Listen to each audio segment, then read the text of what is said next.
32 खंभों की छतरी का निर्माण किसने करवाया था? और अपने पिताजी कौन से? जयत्र सिंह या जयसीमा की याद में। किसकी याद में? जयत्र सिंह या जयसीमा की याद में। कल मैंने तुमको बताया था कि हमीरदेव चौहान को 16 युद्धों का विजेता बताया गया। कितने युद्धों का? 16 युद्धों का विजेता बताया गया।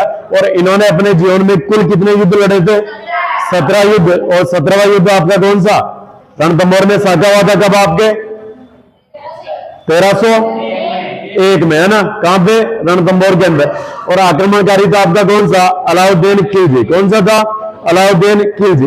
इसी आपकी 32 खंभों की छतरी को बोलते हैं न्याय की छतरी। क्या बोलते हैं? न्याय की छतरी। और राजस्थान में दूसरी 32 खंभों की छतरी कहां पे है? मांडल भिलवाड़ा, जो किसकी छतरी है? जगन्नाथ कच्छावा की छतरी। किसकी छतरी है? जगन्नाथ कच्छावा की छतरी। और इन्होंने आपके रणथंभौर दुर्ग में एक निर्माण करवाया था तालाब का। कौन से तालाब का? पद्मला तालाब। कौन सा तालाब? और बात करेंगे आपका किला कौन सा? रणथंभौर का किला। कौन सा? रणथंभौर का किला। इस किले के बारे में अबुल फजल ने एक बात बोली है, यह दुर्ग बख्तर बंद है, बाकी सब दुर्ग क्या है? नंगे है। यह दुर्ग बख्तर बंद है, बख्तर बंद है, बाकी सभी दुर्ग क्या है? बाकी सभी दुर्ग नंगे है। दुर्ग नंगे है। इन्होंने बताया कि इस ओनली फॉर इस दुर्ग ने कपड़े पहन रखे, बाकी किसी ने कपड़े नहीं पहन रखे। ऐसी बात किसने बोली है? अबुल फजल है। और अबुल फजल ने आपके चित्तौड़गढ़ दुर्ग के बारे में एक बात बोली थी। कौन सा? कि गढ़ तो गढ़ चित्तौड़गढ़, बाकी सब गढ़ैया। और रानी तो रानी पद्मिनी, बाकी सब। आगे बात करें कि कल अपन ने देखा था राजस्थान का नक्शा बना के कि इन्होंने जो दिल्ली के अंदर एक शासक थे जलालुद्दीन खिलजी। कौन से? जलालुद्दीन खिलजी को हराया। और उनका जो भतीजा अलाउद्दीन खिलजी, उसको हराया। किसको हराया? अलाउद्दीन खिलजी को। और बात करें धार नगरी मध्य प्रदेश में, वहां का राजा कौन सा आपका? भोज परमार को पराजित किया। और मेवाड़ में किसको पराजित किया? समर सिंह को। और बात करें कि आबू में किसको किया? प्रताप सिंह को। और प्रताप सिंह कौन था आपके? गुजरात के शासक बाघेला का सामंत था। ओके प्यारे मित्रों ना, तो यहां तक कल अपन ने बात की थी। इसके आगे की थी क्या? नहीं की थी। तो इधर आपका हमीरदेव चौहान। कौन सा? हमीरदेव चौहान। अब मेरे को एक बात बताओ, हमीरदेव चौहान का शासनकाल बताओ। हमीरदेव चौहान का शासनकाल कब से कब तक है? 1282 से 1301। किसका शासनकाल है? हमीरदेव चौहान का। और इधर से बात करें बन की आपके अलाउद्दीन खिलजी। कौन से? अलाउद्दीन खिलजी। और दिल्ली में अलाउद्दीन खिलजी के चाचा कौन से आपके? जलालुद्दीन खिलजी। कौन से? जलालुद्दीन खिलजी। और जलालुद्दीन खिलजी का शासनकाल कितना था? कितना था? 1200। अब बात करें किसका भतीजा था एक, जिसका क्या नाम था? अलाउद्दीन खिलजी। कौन सा? अलाउद्दीन खिलजी। और ये जो अलाउद्दीन खिलजी का शासनकाल माना जाता है वो 1296 से लेकर 1300। सब बात सब होशियार हो गए तुम तो। 1296 से 1316 तक, है ना? सब होशियार हो गए। अब हुआ क्या था कि अलाउद्दीन खिलजी ने वध कर दिया, हत्या कर दी। किसकी? आपके किसकी कर दी? और इस जलालुद्दीन खिलजी की छोरी के साथ, किसके साथ? इस जलालुद्दीन खिलजी की लड़की के साथ या पुत्र के साथ विवाह किसने कर लिया? किसने कर लिया? यानी अपनी बहन के साथ क्या कर लिया? विवाह कर लिया, है ना? और इधर आपके हमीरदेव चौहान जो आपके कहां के शासक है? रणथंभौर के शासक। कहां के शासक है? रणथंभौर के शासक है। अब यहां से बात करें कि रणथंभौर दुर्ग की कुंजी कौन सा कहलाता है? जैन का दुर्ग। कौन सा दुर्ग? जैन का दुर्ग। और बात करें प्यारे मित्रों कि जैन का दुर्ग का जो शासक था आपका उस समय, उस व्यक्ति का नाम था गुरुदास सैनी। कौन सा? इस जमाने के अंदर यहाँ का प्रशासक हुआ करता थे गुरुदास सैनी। कौन सा? गुरुदास सैनी। और इसी को क्या बोलते हैं? आपके रणथंभौर दुर्ग की कुंजी। रणथंभौर दुर्ग की कुंजी या चाबी बोल दो, एक ही बात है। अब कभी आपको गलती से पूछ लिया जाए जिंदगी में कि जालोर दुर्ग की कुंजी कौन सा है, जालोर दुर्ग की कुंजी कौन सा है, कौन सा है, सिवाना का दुर्ग। कौन सा दुर्ग, सिवाना का दुर्ग। अलाउद्दीन खिलजी ने आपके जालोर दुर्ग पे आक्रमण किया था ना, उस समय आपके सिवाना दुर्ग के जो शासक थे उनका क्या नाम था, सातलदेव चौहान। कौन से थे, सातलदेव चौहान। लेकिन अभी आपको कौन सा ध्यान रखना, ओनली फॉर आपके रणथंभौर दुर्ग की कुंजी कौन सा, जैन का दुर्ग। कौन सा दुर्ग है, जैन का दुर्ग आपको ध्यान में रखना। अब बात करें कि जलालुद्दीन खिलजी ने, किसने, हाँ मामला आएगा आपके किसका, जलालुद्दीन खिलजी। मैं इधर जेके लिख रहा हूं, इसका मतलब समझ जाओगे क्या, जलालुद्दीन खिलजी। इस जलालुद्दीन खिलजी ने रणथंभौर पे आक्रमण किया, किस पे, और आक्रमण किया 1290 ईस्वी को। कब किया, 1290 ईस्वी को किया। लेकिन आक्रमण क्या रहा आपका, असफल रहा। क्या रहा, असफल या विफल रहा, असफल या विफल। इसने पुनः आक्रमण किया और 2 साल बाद में, कितने साल बाद में, कब किया, 1292 ईस्वी। लेकिन इसने एक आपके छोटी सी जीत हासिल कर ली और किस पे अधिकार कर लिया, इस पे अधिकार किसने कर लिया, आपके जलालुद्दीन खिलजी ने। किसने कर लिया, इस तीर के निशान से पहचान जाओगे क्या कि अधिकार किसने कर लिया, जलालुद्दीन खिलजी ने। किस पे कर लिया, जैन के दुर्ग पे। कौन से दुर्ग पे, जैन के दुर्ग पे अधिकार कर लिया। अब आ जाओ भाई, जब लगातार 2 बार युद्ध में पराजित हो गया तो शर्म की बात है भाई, क्योंकि आपके पूरे भारत का राजा होने के बाद में, किसका राजा, संपूर्ण भारत का राजा होने के बाद में एक छोटे से राजा से हार रहा भाई, रणथंभौर के राजा से, तो ये बड़ी बेइज्जती की बात है। किसकी बात है, बेइज्जती की बात है। अब बेइज्जती इतनी ज्यादा हो गई और थोड़ी ज्यादा हो गई तो होने के बाद में क्या बोला था आपके जलालुद्दीन खिलजी ने कि मैं ऐसे 10 दुर्गों को, कितने दुर्गों को, मैं ऐसे 10 दुर्गों को मुसलमान की दाढ़ी के बाल के बराबर नहीं समझता। क्या नहीं समझता, मैं ऐसे 10 दुर्गों को मुसलमान की दाढ़ी के बाल के बराबर नहीं समझता। ऐसी बात कौन बोलता है, जबकि बात यही हो रही है कि जब लोमड़ी को अंगूर हाथ नहीं लगते हैं तो लोमड़ी क्या बोलती है कि अंगूर तो खट्टे है। क्या है, अंगूर तो खट्टे है। अब तुम्हारा गलती से बीएससी की तैयारी की थी तुमने और तुम्हारा नंबर नहीं आया, क्या नहीं आया, नंबर नहीं आया। अब तुम ऐसे बोलो घर वालों को कि भाई ये पापा है ना, भाई या पापा, मैं तो आज से नंबर लाना ही नहीं चाहती थी, लाना ही नहीं चाहता था। तो कौन मार साहब बने दिन भर, पूरे दिन भर वो छोटे मोटे बच्चों से माथा कूट करे, है ना। मेरे को तो बनना है नहीं, मेरे को तो पटवारी बनना है, पुलिस बनना है ना, मेरे को तो बड़ी नौकरी करनी है। मास्टर की नौकरी कौन करता है, पूरे दिन दिमाग खराब छोटे छोटे बच्चों के बीच में। इसलिए मैं तो क्या, मैं ऐसे टाइम पास के लिए कोचिंग कर लेते और परीक्षा देके आ गए थे, मेरा कोई इरादा नहीं था। जबकि इरादा क्या था कि नंबर लाना ही है। तो ये क्या होती है, अंगूर खट्टे होना। क्या होना, यही बात किसको समझना है, जलालुद्दीन खिलजी को। और जलालुद्दीन खिलजी ने क्या बोला, मैं ऐसे 10 दुर्गों को मुसलमान की दाढ़ी के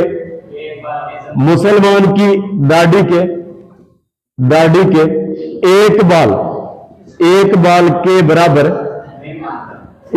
के बराबर भी नहीं समझता। अब इस भावने को कौन समझाए कि भाई जब तू समझता नहीं है तो 2 बार आक्रमण क्यों किया, है ना।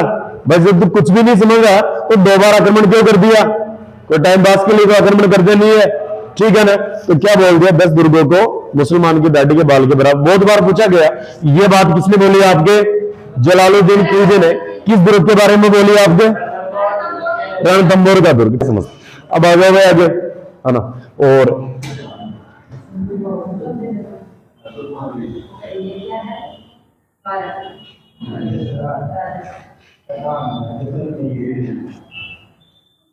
है ना, ये क्या दिख रहा तुमको, ये राजस्थान दिख रहा है। क्या दिख रहा है, ठीक है। राजस्थान के इधर पड़ता है दिल्ली और दिल्ली में बैठा एके का मतलब है अलाउद्दीन खिलजी। कौन सा खिलजी, शासनकाल कितना था इसका, शाबाश, आ जाओ इधर। इधर आपके रणथंभौर, यहां पे क्या पड़ता है? और रणथंभौर का शासक कौन सा?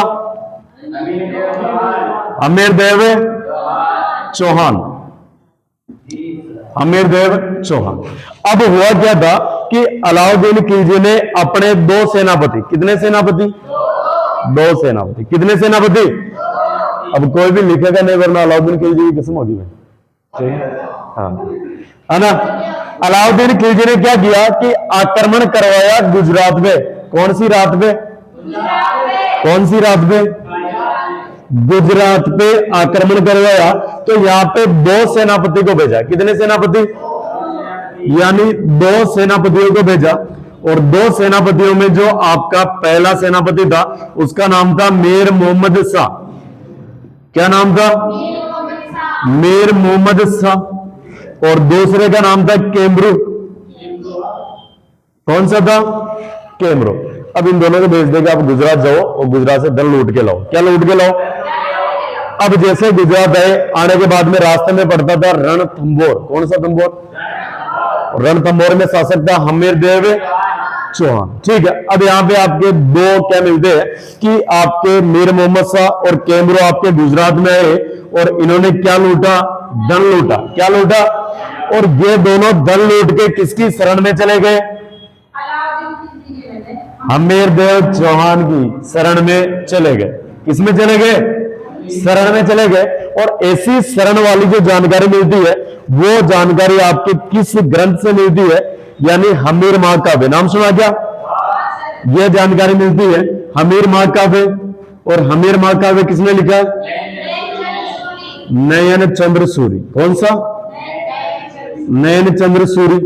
नयन चंद्र सूरी। और इन्हीं के साथ में एक व्यक्ति और था, G.H. ओझा। कौन सा? G.H. ओझा यानी गौरीशंकर ओझा। ठीक है। अब इन्होंने बोल दिया, इस ग्रंथ के अनुसार बताया गया कि आपके जो सेनापति मीर मोहम्मद शाह और केमरू धन लूटने के बाद में इनके मन में मोह माया आया और ये सोचा कि अलाउद्दीन खिलजी को जाके क्यों दे, है ना। तो अपन किसकी शरण में चले जाते हैं? अमीरदेव चौहान। ये कारण माना जाता है पहला कि आपके अलाउद्दीन खिलजी ने किस पे आक्रमण किया? अमीरदेव चौहान पे, क्योंकि इन्होंने शरण किनको दे दी थी? आपके मीर मोहम्मद शाह और केमरू को। अब नंबर 2 वाला कारण, और वो कारण माना जाता है कि अलाउद्दीन खिलजी के एक मराठा बेगम थी। कौन सी बेगम? मराठा बेगम है। इस बेगम का नाम था चिमना। क्या नाम था? और ये चिमना इतनी खतरनाक थी कि जहां जहां पे भी जाती थी और चिमनियां सलगा के आती थी। भाई जानते हैं चिमनी? अंधेरे को अंधेरे से प्रकाश में लाने वाली, वही चिमना। ठीक है। अब क्या करती है? इस चिमना को प्रेम हो जाता है किससे? आपके मोहम्मद शाह से, मीर मोहम्मद शाह से। किससे? मीर मोहम्मद शाह से।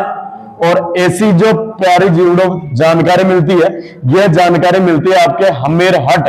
किससे मिलती है? हमीर हट। और हमीर हट किसने लिखा था? किसने लिखा था? चंद्रशेखर, है ना। और ऐसा बताया जाता है कि आपकी अलाउद्दीन खिलजी की मराठा बेगम चिमना किससे प्रेम करने लग जाती है? और आपको पता है कि जब धीरे धीरे जहां पे आग लगती है, क्या लगती है? तो आग लगने के बाद में धुंधड़ा भी उठता है। उठता ना, तो थोड़ा थोड़ा धुंधड़ा उठा। और एक दिन क्या हुआ कि इधर से हाय भेजा किसने? आपके मीर मोहम्मद शाह ने। और गलती से फोन किसके हाथ में था?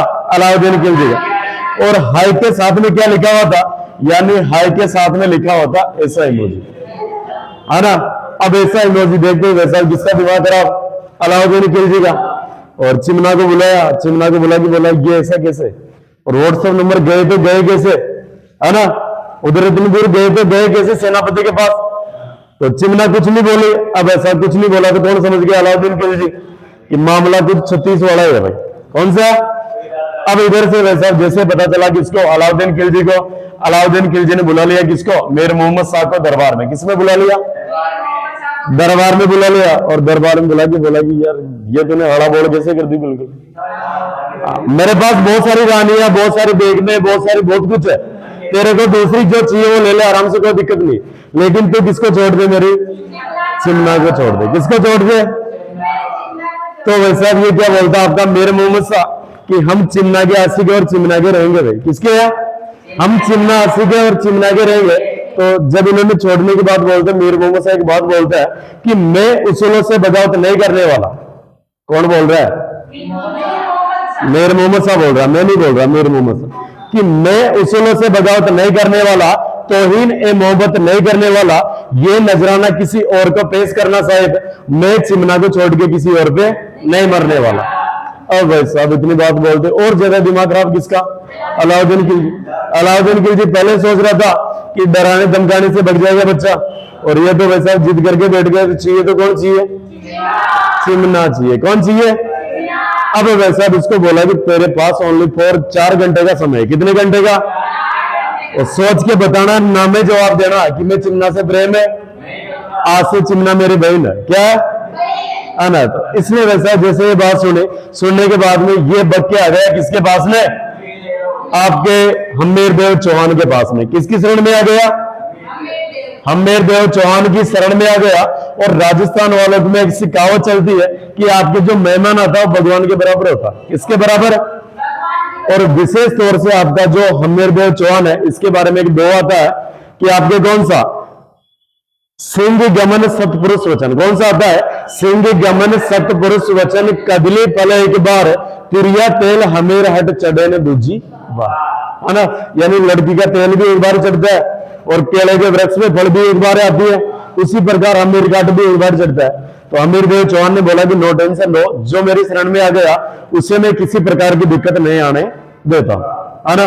तो ये छोटी छोटी जानकारी मिलती है आपकी किससे?